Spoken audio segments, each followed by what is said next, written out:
Allons à présent faire les quotidiens de ce 12 mai à la une. Le bilan du Centre national d'appel et le démantèlement d'un ravitaillement de terroristes. Deux sujets au menu de cette revue de presse. Bienvenue dans ça.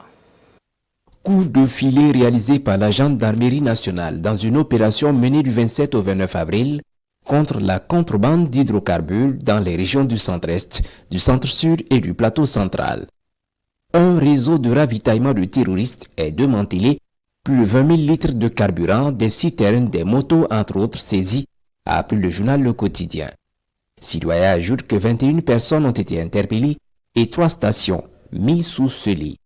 L'Express du Faso est sous le choc. Le constat est amer. Malgré les efforts des forces de défense et de sécurité et des organisations et institutions de lutte contre la fraude et le trafic, les trafiquants avec les groupes armés terroristes n'ont pas démordu. Ils ont plutôt imaginé d'autres stratégies malicieuses pour continuer de faire leurs affaires avec les forces du mal. Ici, la douleur est grande. Comment comprendre qu'au moment où des milliers de Burkinabés civils ou militaires sont tués, il se trouve d'autres Burkinabés pour approvisionner les terroristes afin de tuer d'innocentes personnes, se demande l'Express. Ce journal est formel, ils ne sont que des terroristes. L'Express souhaite alors que leur procès soit public afin que les Burkinabés sachent réellement ceux qui sont leurs ennemis. Et puis, un mois après sa mise en route, le CNA, le Centre national d'appel, livre son premier bilan.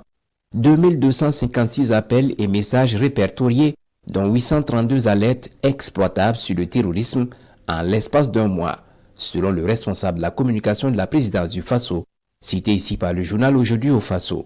Des terroristes rendent les armes aux 199, note l'observateur Palga. 5 terroristes de la région du centre et du centre-nord ont demandé à déposer les armes, selon la déclaration de Diurmité Nestor Noufé, marquée à la une d'Aujourd'hui au Faso.